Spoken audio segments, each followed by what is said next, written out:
राधे राधे। अब हम alphabet test का पार्ट नंबर 2 पढ़ेंगे।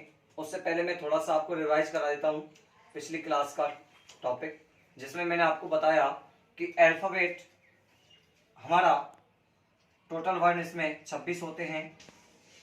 क्रम मैंने आपको कल बताए थे कि बाईं तरफ से या बोल सकते हैं लेफ्ट साइड से नंबर 1 किसको देते हैं, ए को, और राइट साइड से नंबर देते हैं ए को, जेड को।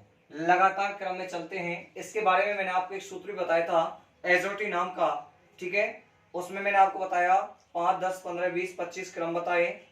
इसके पश्चात इसके बारे में मैंने जानकारी ये भी दी आपको कि अंग्रेजी वर्णमाला का दायां बायां अपना स्वयं जैसा होता है।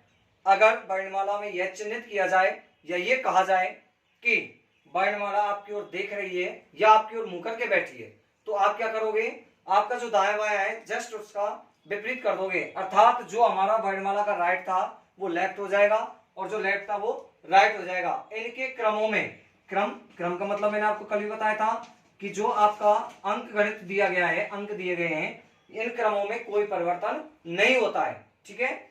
ये सारी कंडीशन क्लियर है। इसके बाद मैंने आपको बताया कि अंग्रेजी वर्णमाला के विपरीत वर्णों का योगफल 27 होता है। वो क्या काम आते हैं, क्योंकि इस टाइप को भी हमें पढ़ना होगा। विपरीत वर्णों का स्थिति ज्ञात करना, विपरीत वर्णों की स्थिति ज्ञात करना या विपरीत वर्ण ज्ञात करना, कोई भी क्वेश्चन आपसे पुटअप किया जा सकता है, ठीक है। इसके बाद हमें विपरीत वर्ण याद करने के लिए मैंने कल भी आपको बताया था कि A2 आज, B2 बाय, ठीक है, C4 कैक्स, इस तरीके से वर्ड आपकी बुक्स में दिए हुए हैं, लेकिन मैं इनको नहीं मानता। क्यों नहीं मानता?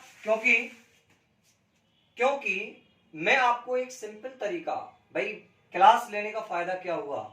क्लास लेने का फायदा तो तभी होगा ना जब हमें बिल्कुल सरलीकरण मिलेगा किसी भी चीज का। तो ठीक है, मैंने आपको कल 2 अर्धांश बताए थे। कहां से कहां तक बताए थे पता है क्या? ए से एम तक, जिसका नाम बताया था मैंने आपको प्रथम अर्धांश। क्या बताया था बेटा? प्रथम अर्धांश या फर्स्ट हाल्फ या फर्स्ट स्टेप या ए से एम तक या 1 से 13 तक, ठीक है। अर्धांश क्या काम आएंगे? ये भी आपकी एक टाइप है कि जैसे क्वेश्चन आ जाए कि प्रथम अर्धांश को विपरीत क्रम में लिख दिया जाए और उसके प्रत्येक दूसरे अक्षर को हटा दिया जाए, तो बताइए बाएं से छठवां अक्षर कौन सा होगा। इस तरीके से हमें अर्धांशों के बारे में भी नॉलेज होना बिल्कुल कंपलसरी है। सेकंड जो आपका अर्धांश है वो है आपका एन से लेकर जेड तक, एन से लेकर जेड तक द्वितीय अर्धांश कह लीजिए, सेकंड स्टेप कह लीजिए, सेकंड हाल्फ कह लीजिए, एन से जेड कह लीजिए या 14 से 26 कह लीजिए, ठीक है बेटा। इसके बाद मैंने आपको कंडीशन बताई थी आपकी कि अंग्रेजी वर्णमाला का यदि डायरेक्टली विपरीत क्रम आ जाए तो विपरीत क्रम का मतलब होता है जेड की तरफ से चलना, ठीक है। अगर डायरेक्ट विपरीत क्रम पूछे तो, अगर पूछे वर्णमाला में कि वर्णमाला आपकी ओर मुंह करके बैठी है या आपकी ओर देख रही है, तो उसके लिए क्या करना है अपन को? क्रमों में कोई परिवर्तन नहीं होगा, सिर्फ दाएं को बाएं और बाएं को दाएं बना देंगे। तो बेटा अब इसी क्रम में आगे हम चर्चा करेंगे। इसी क्रम में चर्चा क्या करेंगे हम कि पहली स्थिति पढ़ेंगे वर्णमाला के अक्षरों की स्थिति, अर्थात जो आपके क्रम संबंधी क्वेश्चन आते हैं कि अंग्रेजी वर्णमाला के बाएं से छठवें अक्षर के दाएं नवा अक्षर क्या होगा, तो इसके लिए हमें कुछ न कुछ तो ज्ञात करना होगा, या तो स्थिति क्लियर करनी होगी या इन स्थितियों का कोई शॉर्ट ट्रिक्स याद करना होगा, ठीक है। सबसे पहले मैं आपको छोटे से लेकर बड़े की तरफ ले जाऊंगा, उसके बाद आपको एक शॉर्ट रास्ता भी बताऊंगा, ठीक है। तो सबसे पहले मैंने कंडीशन बताई आपको कि बाएं से या बाईं ओर से का अर्थ है, यह आपकी पहले नंबर की स्थिति है, जिसके लिए एग्जाम्पल मैं बता देता हूं छोटा सा कि अंग्रेजी वर्णमाला के, मैं आपका एग्जाम्पल कंप्लीट नहीं लिख रहा हूं, सिर्फ बोल रहा हूं। अंग्रेजी वर्णमाला का बाएं से या बाईं ओर से, कुछ भी कह लीजिए, बाईं ओर से 7वां अक्षर कौन सा होगा? कौन सा होगा बेटा? 7वां अक्षर कौन सा होगा? किधर से? बाईं ओर से। अब ये दोनों स्थिति आपको ध्यान रखनी है। प्रश्न में या तो बाएं से मिलेगा या प्रश्न में बाईं ओर से मिलेगा। इन दोनों का मतलब क्या होता है? इन दोनों का मतलब होता है बाएं से दाएं तरफ चलना, अर्थात कह सकते हैं कि सामान्यतः एक ही तरफ से चलना, या कह सकते हैं कि जिधर से बच्चे ने एबीसीडी लिखना सीखा। कहां से सीखा बच्चे ने एबीसीडी लिखना? एक ही तरफ से। कहां से सीखा बेटा? एक ही तरफ से। तो नॉर्मली अपन 7वें अक्षर पर पहुंचेंगे, तो आपका आंसर क्या हो जाएगा इसका? जी। क्या हो जाएगा बेटा? जी। क्लियर? देखिए आपकी पहली स्थिति क्लियर है विद एग्जांपल, आप नोट करिए 1 मिनट, उसके बाद मैं आपकी दूसरी स्थिति क्लियर करूंगा। तो देखिए आपका जो सेकंड नंबर का टाइप है स्थितियों का, वो है दाएं से। अभी मैंने आपको क्या बताया? बाएं से। अब इसका ठीक उल्टा आ गया, दाएं से या दाईं ओर से का अर्थ है, अर्थात दाएं से बाएं तरफ चलना। अभी हम किधर से किधर चल रहे थे? बाएं से दाएं तरफ। तो इसमें जब नंबर दाएं का आया है तो हम किधर से चलेंगे? दाएं से बाएं तरफ। किधर चलेंगे बच्चों? दाएं से बाएं तरफ, अर्थात कह सकते हैं सामान्यतः जेड की तरफ से चलना। पहली स्थिति में हम किससे चल रहे थे? ए की तरफ से। अब किस में चलेंगे? जेड की तरफ से। अब एक एग्जाम्पल छोटा सा ले लेते हैं। अंग्रेजी वर्णमाला का दाएं से 9वां अक्षर क्या है? दाएं से, इनमें दोनों स्थितियों में कौन सी स्थिति मिली? पहली वाली, दाएं से। तो से का अर्थ क्या हुआ? दाएं से बाएं चलना, या जेड की तरफ चला। तो जेड से देखिए आप तुरंत भगे चले जाओ 9वें वर्ण पर। क्या है आपका आंसर? आर। क्या है बेटा? आर। इन दोनों स्थितियों में आपको एक वर्ड मिलेगा। अभी मैं तीसरी और चौथी स्थिति कराने के बाद इसका निष्कर्ष लिखा दूंगा आपको, चिंता ना कीजिए। अब इस स्थिति में किसी कोई प्रॉब्लम तो है? अगर प्रॉब्लम नहीं है तो कोई दिक्कत नहीं, नोट कीजिएगा।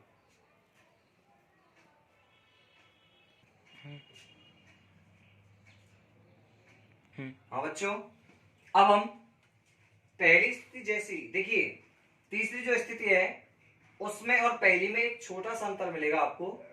मैं आपको पहले क्लियर कर देता हूं स्थिति। बाएं या बाईं ओर, पहली स्थिति में क्या मिला था? बाईं ओर से। क्या मिला था? बाईं ओर से। और इधर क्या मिल रहा है? बाईं ओर।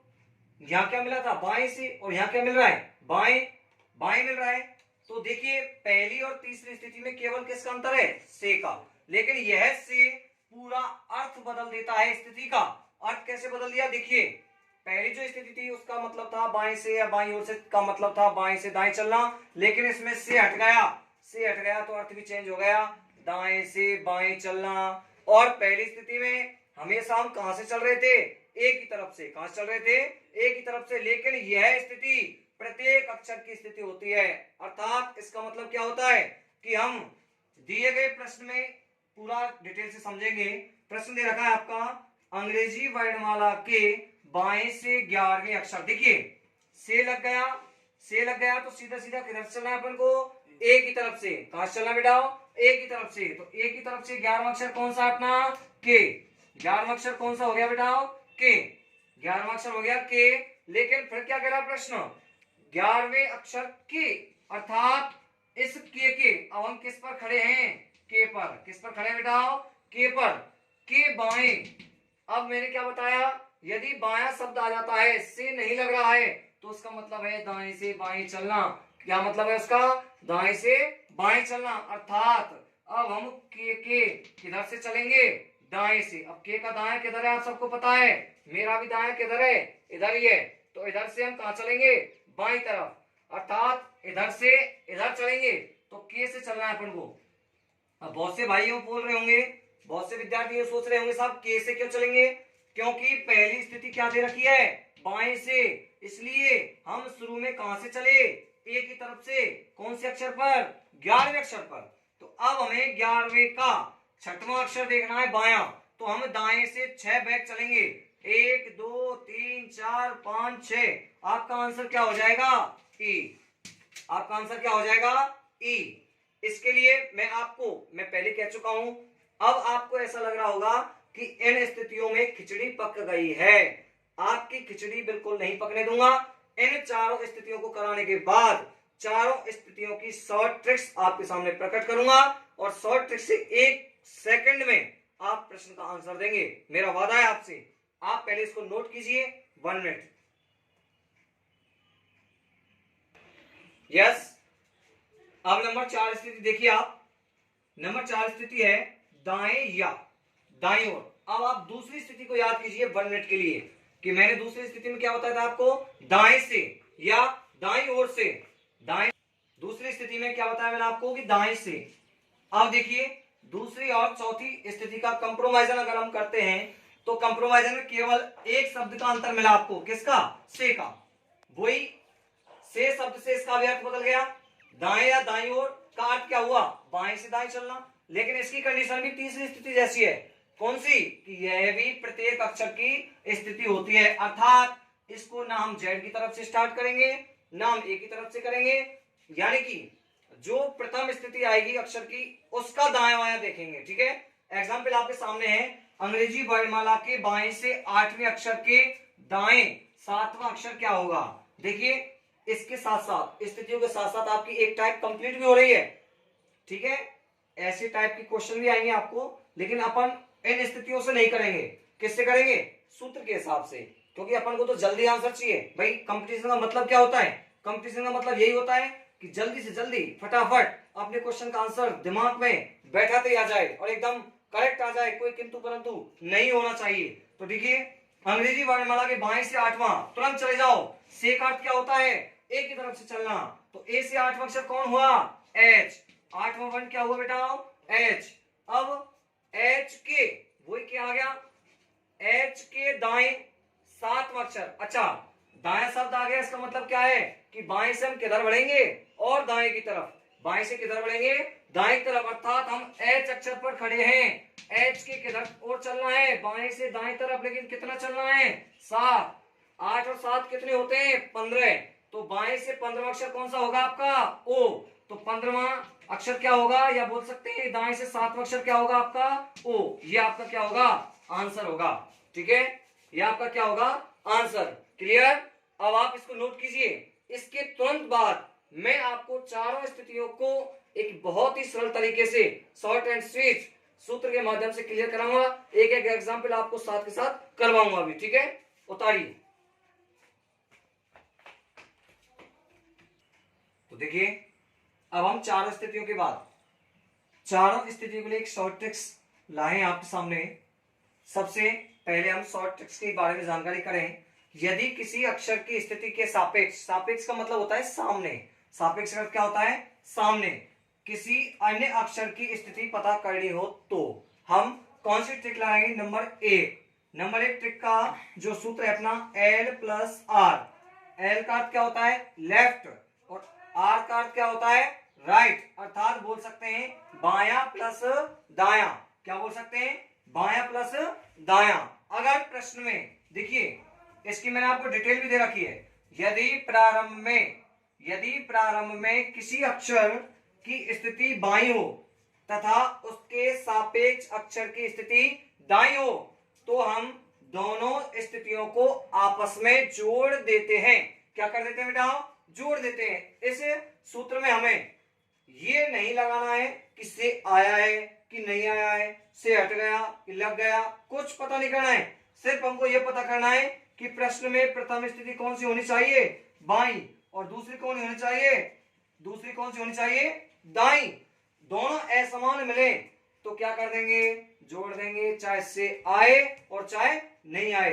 तो बताइए पहले की बजाय सरल हुआ कि नहीं हुआ। हमें अब इसमें ना तो से देखना है, क्यों, पहले जो मैंने स्थिति कराई तो उसमें से अगर आता है तो बाएं से दाएं चलना है, अगर बाएं के साथ से लग रहा है तो दाएं के साथ से लग रहा है तो दाएं से बाएं चलना है। लेकिन मैंने क्या बता दिया इस सूत्र के माध्यम से कि आपको से आए चाहे ना आए कोई फर्क नहीं पड़ेगा, आप सिर्फ ये देखना है कि प्रश्न में पहली स्थिति बाईं है दूसरी दाईं है, दोनों को जोड़ देंगे, जोड़ने के बाद जो क्रम आएगा उसको, एक चीज और, हाँ बहुत इंपॉर्टेंट चीज, ठीक है, हेमसिंह सर ने बताया कि बायां प्लस दायां इज इक्वल टू, जोड़ने के बाद जो आपका अंक आएगा या जो क्रम आएगा उसका क्या करना है। बच्चों मैं आपको यही बता के छोड़ देता हूं कि बायां प्लस दायां जोड़ देना है, लेकिन जोड़ने के बाद आपको ये पता नहीं कि क्रम का क्या करेंगे अपन, तो उस क्रम को प्रश्न या सूत्र की प्रथम स्थिति के अनुसार एक ही बार गिनेंगे। कितनी बार गिनेंगे, एक बार, लेकिन किसके अनुसार, या तो प्रश्न कह लीजिए या सूत्र कह लीजिए। भाई सूत्र में अपन स्थिति कहां से लगा रहे हैं, प्रश्न के अनुसार, प्रश्न कहिए चाहे सूत्र कहिए, तो सूत्र या प्रश्न की प्रथम स्थिति के अनुसार ही हम आए हुए क्रम को गिनेंगे। वो हमारे इस क्वेश्चन का क्या होगा, आंसर होगा। क्या होगा बेटा, आंसर होगा। आप इसको नोट कीजिए, इसके बाद मैं इसी स्थिति संबंधित आपको एक एग्जांपल दूंगा। ठीक है, नोट करने के लिए आप वीडियो को रोक करके प्यार और प्रेम से उतारिए। नोट्स आपको मैं पीडीएफ पर भी उपलब्ध करवा दूंगा। ठीक है, लेकिन जहां तक हो सके साथ के साथ लिखते भी चलें। यस, उतार लिया होगा आपने। अब मैं इसका एक एग्जाम्पल लेकर के आया हूं आपके सामने। L प्लस आर अर्थात वही बाएं प्लस दायां। एग्जाम्पल है, अंग्रेजी वर्णमाला के बाएं से 15वें अक्षर के दाएं 8वां अक्षर कौन सा होगा। तो देखिए, मैंने आपको क्या बताया कि से लगे या ना लगे हमें कोई फर्क नहीं पड़ेगा, हमें सिर्फ क्या देखनी है, प्रश्न की स्थिति देखनी है। पहली स्थिति क्या बेटा आपकी, बाएं, तो बाएं के लिए L और दाएं के लिए R, दोनों स्थितियों को जोड़ेंगे। L का क्रम कितना है, 15। L का क्रम कितना है, 15, और R का क्रम कितना है, 8। 15 और 8 कितने हुए, 23। अब सुनिए, मैंने आपको नोट में लिखा दिया है कि जोड़ने के बाद जो संख्या या क्रम आता है उसको प्रश्न या सूत्र की प्रथम स्थिति के अनुसार गिन लेते हैं और हमें किसकी प्राप्ति हो जाएगी, उत्तर की प्राप्ति हो जाएगी। तो देखिए 15 और 8 23, लेकिन किसके अनुसार गिनेंगे बेटाओ, सूत्र या प्रश्न की प्रथम स्थिति। सूत्र की प्रथम स्थिति कौन सी है, एल, और प्रश्न की भी कौन सी है, बाई। तो बाएं से डायरेक्ट भागे चले जाओ 23 अक्षर पर, क्या होगा, डब्ल्यू। क्या होगा बेटा, ठीक है। अब इसको आप नोट कीजिए, एग्जाम्पल को ध्यान रहे। इसके बाद जो नेक्स्ट आपको टाइप कराऊंगा मैं सूत्र की R प्लस L, ठीक है, उसमें मैं क्रम को ज्यादा बढ़ाकर भी कराऊंगा, उसके बाद फिर नोट लिखाऊंगा। देखिए, जो आपको बताने लायक चीजें सारी नोट में मिलेंगी। नोट को आप ऐसे मत समझना कि नोट लिखा रहे हैं पता नहीं क्या है, हर नोट में उस प्रश्न का कोई न कोई सॉल्यूशन या तर्क छुपा हुआ होगा। नोट कीजिए तुरंत। तो देखिए, दूसरा जो नियम है अपना शॉर्ट ट्रिक्स का, वो है R प्लस L। R का मतलब हुई राइट, L का मतलब हुई लेफ्ट, अर्थात दायां प्लस बायां। ठीक है, इसमें प्रश्न की स्थिति क्या होगी, देखिए, यदि प्रारंभिक अक्षर की स्थिति, यदि प्रारंभिक अक्षर की स्थिति दाईं हो तथा उसके सापेक्ष अक्षर की स्थिति बाईं हो तो दोनों स्थिति क्या होंगी, जुड़ जाएंगी। जिस प्रकार पहली में जुड़ रही थी, इसका मतलब क्या समझे, इसका मतलब ये समझे कि यदि प्रश्न में दोनों स्थितियां असमान आवे तो स्थितियां हमेशा क्या होंगी, जुड़ेंगी। इस नोट को मैं लास्ट में लिखा दूंगा 4 स्थितियों के बाद में, लेकिन उससे पहले में एक एग्जांपल इस टाइप का करेंगे अपन।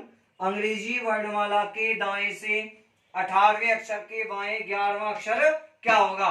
तो देखिए, प्रश्न की प्रथम स्थिति कौन सी है, दाई, दूसरी कौन सी बेटाओ, बाई। हमें क्रम से मतलब नहीं है, और एक चीज का ध्यान रखना, पहली स्थिति के नीचे हम पहला ही क्रम लिखेंगे, दूसरी स्थिति के नीचे हम दूसरा क्रम लिखेंगे, ऐसा नहीं होगा। आगे जो स्थितियां आएंगी वो माइनस वाली आएंगी कि साहब बड़ी का क्रम छोटा है, पीछे वाली का बड़ा है, तो बड़े में से छोटा घटा दीजिए, ऐसा नहीं करना है। मन गणित विद्या नहीं चलानी है। जो सूत्र के अनुसार पहली स्थिति है उसका क्रम पहली के नीचे आना चाहिए और दूसरी के नीचे दूसरे का, चाहे अंजाम कुछ भी हो। ठीक है, R का मान कितना बेटाओ, 18 है, और L का मान कितना है, 11। 18 प्लस 11 इज इक्वल टू 29। अब देखिए, अगर मान 29 आ जाता है, लेकिन वर्णमाला में वर्ण कितने होते हैं आपके, 26। अब 29वां कहां से पैदा करेंगे अपन, देखिए एक सेकंड में मैं आपको दोनों तरीके से बताऊंगा। पहले देसी भाषा में बात करते हैं। प्रश्न कह रहा था अंग्रेजी वर्णमाला में दाएं से 18वां, तो दाएं से अपन किधर से चलेंगे, जेड की तरफ से। कहां चलेंगे बेटाओ, जेड की तरफ से। तुरंत चले जाओ कौन से नंबर पर, 18वें पर। अब आप किस पर खड़े हो, आई पर। देखिए, आई पर खड़े हो, ध्यान दीजिए, मेरी स्थिति बोर्ड के जस्ट सामने है, तो मेरा दाएं यही है ना, तो दाएं से मैं चला 18वें पे आ गया। अब प्रश्न क्या कह रहा था आपको, आपका प्रश्न क्या कह रहा था कि 18वें अक्षर के बाएं, यानी कि आई का बायां कौन सा बेटा हो, ये वाला। इसके बाएं कितना चलना है, इसके बाएं कितना चलना है, 11। तो चलिए 1 2 3 4 5 6 7 8। अब 8 के बाद कहां से लाएं, तो दोबारा से कहां चलेंगे, 9 10 11। आंसर क्या है बेटा आपका, x। ये तो आया देशी भाषा में। सूत्र के अनुसार यदि, ध्यान दीजिएगा मैंने नोट लिखाई है, यदि जोड़ने पर संख्या 26 से अधिक आ जाए तो आए हुए मान में से 26 को घटाकर शेष मान को सूत्र की प्रथम स्थिति के अनुसार गिन लेंगे। वही काम हमने सूत्र में किया है।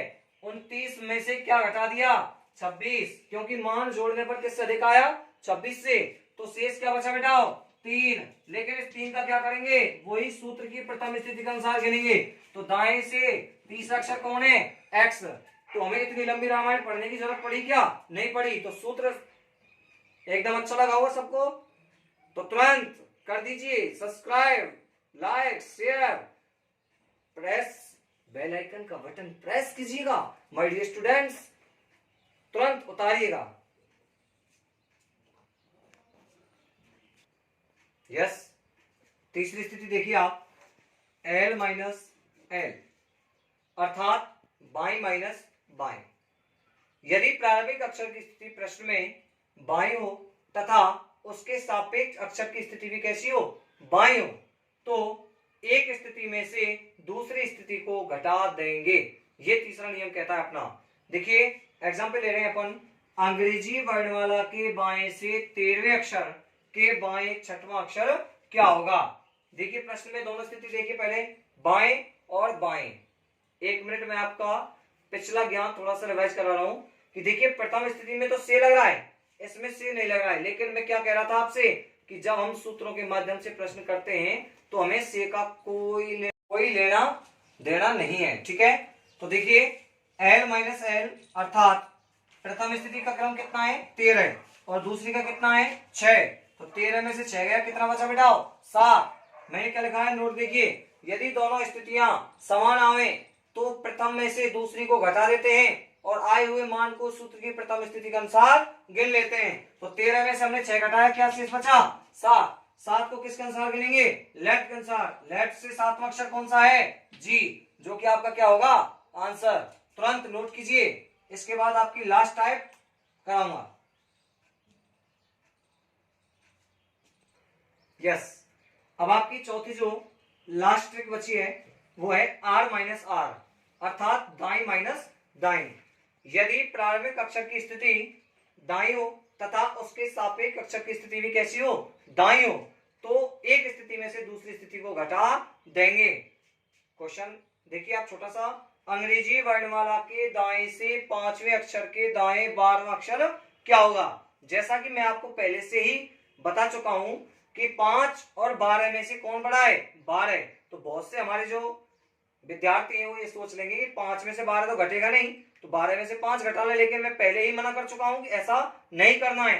प्रथम स्थिति के नीचे कौन सा मान रखना है, प्रथम, और द्वितीय के नीचे द्वितीय। मान कुछ भी आए, माइनस का है प्लस का है, उसके लिए नीचे सॉल्यूशन हम बताएंगे आपको। तो देखिए 5 में से 12 गए तो माइनस की क्या बचे 7। माइनस का मान आने पर देखिए नोट पढ़िए, यदि स्थितियों को घटाने पर मान ऋणात्मक या ऋण में आए तो उसमें 26 को जोड़ देते हैं, तत्पश्चात आए हुए मान को प्रथम स्थिति के अनुसार या प्रथम सूत्र के अनुसार गिन लेते हैं। तो देखिए -7 में हमने प्लस क्या कर दिया 26, प्लस की संख्या बड़ी है माइनस की छोटी है, तो आंसर किस में बचेगा, प्लस में। कितना बचा 19। 19 को किसके अनुसार गिनेंगे, प्रथम स्थिति के अनुसार, दाएं से 19वां अक्षर कौन है, H। तो आपके इस क्वेश्चन का आंसर भी क्या होगा H, ठीक है बेटा। इसको तुरंत उतारिए, इसके बाद एक छोटा सा निष्कर्ष लिखाऊंगा इन चारों सूत्रों का, उसके बाद हमारी आज की क्लास समाप्त करेंगे। देखिए इन चारों स्थितियों को पढ़ने के बाद हम और आप एक निष्कर्ष पर पहुंचे हैं। निष्कर्ष हम कह सकते हैं कि यदि समान स्थितियां आए तो घट जाती हैं और विपरीत स्थितियां अर्थात असमान स्थितियां आए तो आपस में जुड़ जाती हैं। इसके लिए मैंने आपको 4 सूत्र बताए, ठीक है, इनका आप विशेष ध्यान रखना। और बेटा माय डियर स्टूडेंट्स, आज का जो समय है वो कोरोना का समय चल रहा है, आपको पता ही है। तो मेरा एक आपसे निवेदन है कि जितना हो सके उतना दूरी बनाए रखें, घर पर रहें, स्वस्थ रहें, क्योंकि स्वस्थ और स्वास्थ्य के पीछे मैं आपको 2 पंक्तियां बोल ही देता हूं।